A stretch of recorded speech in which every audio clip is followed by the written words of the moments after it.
Hello there again, my friends. Brian King here from iPhone Central. One of the basic difficulties that we have with our kiddos, especially the ones with ADHD, is getting their attention when we want their attention. You see it in the classroom, you see it in the home, where it seems that you're in the middle of what you were saying before the child even realizes you're talking. Well, there's an issue. There's a reason why this happens. The reason is because we are not only unitaskers, meaning we focus on one thing and one thing only, but we also tend to hyperfocus, which means we really lock into it, which makes distraction, ironically, even harder to occur. When we're not that attentive, we can become distracted by every shiny object. When we're hyper-focused, it's really harder to get our attention. And we have to admit that as adults, we can tend to be a little egocentric and think that everything we have to say takes the highest priority in the universe.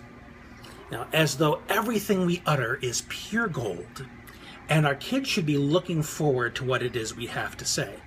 Well, the reality is, kids have their own priorities. And if they've decided something is very special, very stimming, very important, that's what's going to have their attention. So we need to understand that going in and not be insulted because our kids don't snap to and zero in on us the moment we open our mouths. Because in many cases, it's more important to us than it is to them, okay?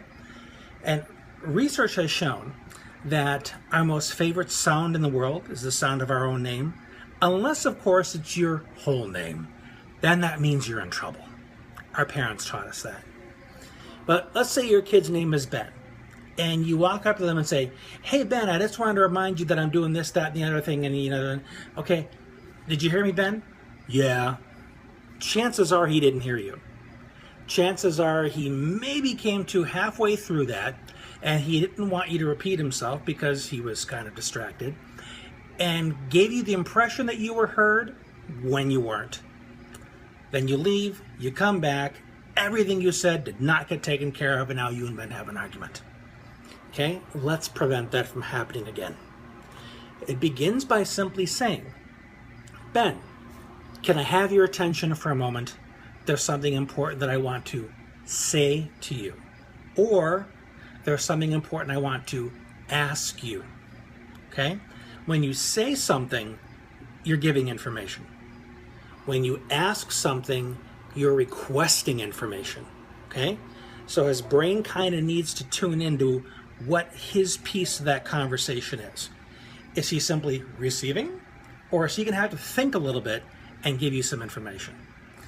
But waiting for him to stop what he's doing, transition, and give you his attention, that's the first step. You can't simply say his name and then start talking and everything. Who knows how long it's going to take before he actually hears you? So making your initial request is key. "Ben, I have something I want to say to you, something I want to ask. Can I have your attention, please?" When he has stopped doing what he's doing and transitions to you, then you ask, "Are you ready?" He says, "Yeah, what do you need or what do you want?" Then you begin. "I want to tell you this. I want to ask you that." And depending on how long your explanation is and how short his attention span is, you want to check in. You want to say, "Okay, could you please repeat back to me what you've heard already so that I make sure that we're on the same page?" Now, some of our kiddos will become defensive. They'll say, "Oh, I heard you. I'm not deaf. You don't have to, shouldn't have to say it back to you. You know what you said." Or, "I'm not stupid. I understood what you were saying." This kind of defensiveness is an issue too, because this is a child who is likely used to criticism for not paying attention and doesn't want it to be pointed out that he sometimes spaces out. So we want to comfort him in this moment to lower the defensiveness. So one of the things you say is, Ben says, "Oh, I'm not stupid, I heard you." You can say, "Yes, you're very smart, but you're also very distractible, which is not your fault. And I want to make sure that you are able to hear everything I said so that we're on the same page, so that we understand each other." Another way you can do it is to take the check-in back on yourself. So when you ask him to repeat himself, you say, "Oh, no, I didn't ask you to repeat yourself because you did something wrong. I asked you to repeat yourself for me. I'm working on communicating better, and I just want to make sure that I expressed myself well enough. So when you're kind enough to tell me what you heard, I know I've done a good job. So you're asking him to support you. You're putting him in the expert role. That he's letting you know that you communicated correctly, as opposed to owning up to the fact that, maybe he spaced out way too much. So you see how that works? It's kind of shifting the power balance a little bit. But the key here is to understand he spaces out. He may space out quite often.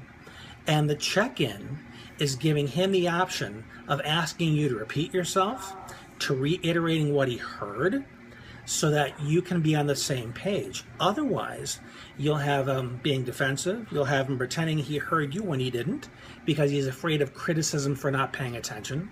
So understanding all this going in and following those steps, making sure you say his name, what you want to say or you want to ask.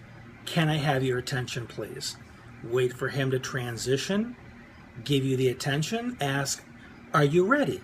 When he says yes, then you either state what you wanted to state, ask what you wanted to ask, check in to make sure that you are understood, and last but not least, if he's supposed to do something with this information, be clear on what action is to be taken and in what time frame. Say, I want you to clean your room today.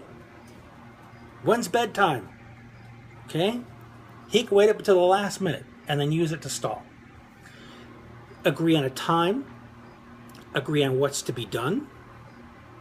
And this is probably something for another video, but if it's a very structured, sequential activity and your child has executive functioning challenges, which with ADHD or dyslexia, he does, you want to make sure that there's a plan in place that your child can use to actually execute that request. Because in many cases, it won't get done because your child doesn't know how to take action. They're not organized enough. So they'll feign forgetfulness. Oh, I forgot. Oh, you didn't say that. Oh, I misunderstood. When the reality is, he doesn't know how. But that's a topic for another video. Today, we were just focusing on how to get his attention and keep it. So hopefully this was helpful. And if so, feel free to spread it around. We'll talk to you again soon.